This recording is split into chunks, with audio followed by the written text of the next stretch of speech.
As the Nazi war machine lies in ruins, the last of Germany's high-ranking officers face the grim reality of surrender. Among them is Field Marshal Gerd von Rundstedt. The war-weary commander stands among his officers, his once unshakable confidence now replaced with the stoic acceptance of defeat. Von Rundstedt had been one of Hitler's most senior and respected military leaders, commanding German forces in the invasions of Poland and France. He oversaw major operations on both the Eastern and Western fronts, including the Battle of the Bulge. Yet despite his battlefield prowess, he had repeatedly clashed with Hitler over military strategy, particularly over the Führer's insistence on fighting to the bitter end. The Field Marshal became an officer in the army way back in 1893, and he rose during World War I to become Chief of Staff of an Army Corps. Now, with Germany crumbled around him, von Rundstedt stands as not a victor, but as a prisoner of war. Von Rundstedt will remain in custody for the next 4 years, but because of his advanced age and poor health, he does not stand trial at Nuremberg. GIs stand around the aircraft, watching as yet another of Hitler's top generals is taken away, one more piece of the broken right being swept into history.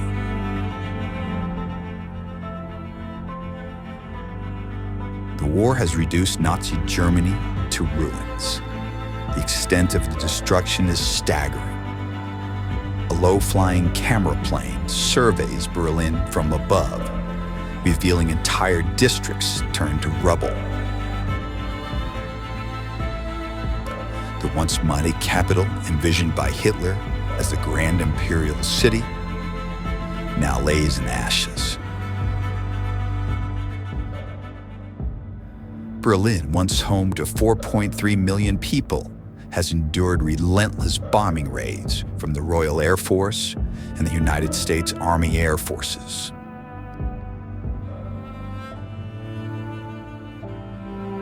Over 363 air raids have pummeled the city, leveling entire blocks, reducing factories to twisted steel, and rendering 1 million residents homeless. An estimated 125,000 civilians had perished. In the spring of 1945, Berlin becomes a battlefield as Allied ground troops converge on the city.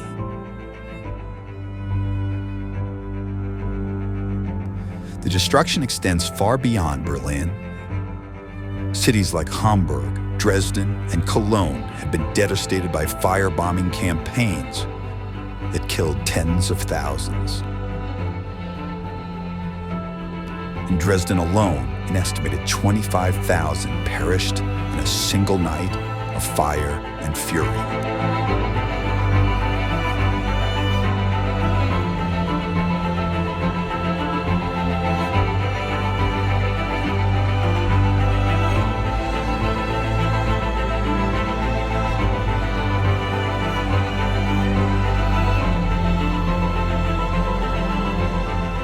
Beyond Berlin, much of Germany's countryside still appears intact. Dense forests and rolling farmland untouched by war's wrath. Yet not all were spared. The countryside, once a symbol of Germany's rural strength, now dotted with craters from Allied bombing raids. Homes reduced to splintered wood and collapsed walls.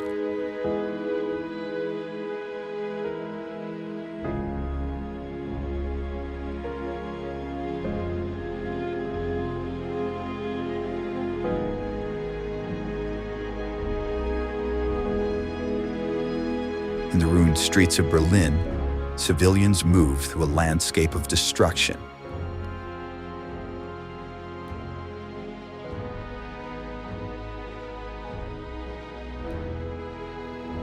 German policemen are returning to the streets to direct foot and vehicle traffic amidst the wreckage.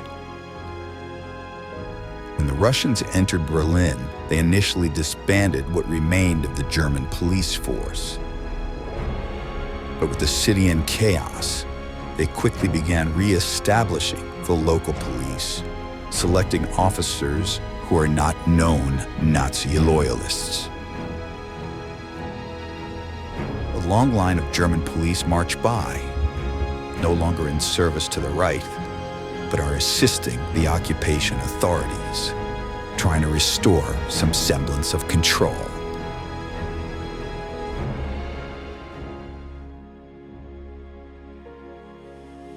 Two German women stand silently, reading a newly posted announcement, perhaps an order from the occupying forces, perhaps a list of missing loved ones.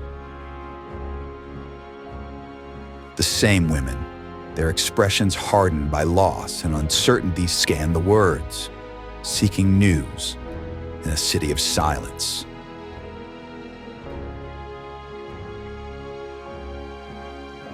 The facades of buildings riddled with bullet and shell holes bear silent testimony to the battle that had raged in the city's streets.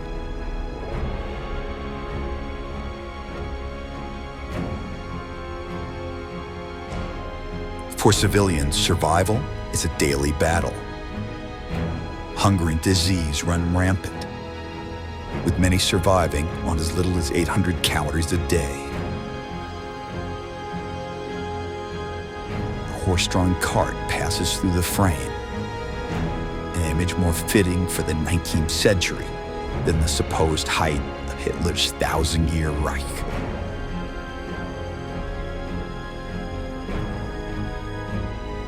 The black market thrives and families trade heirlooms for food.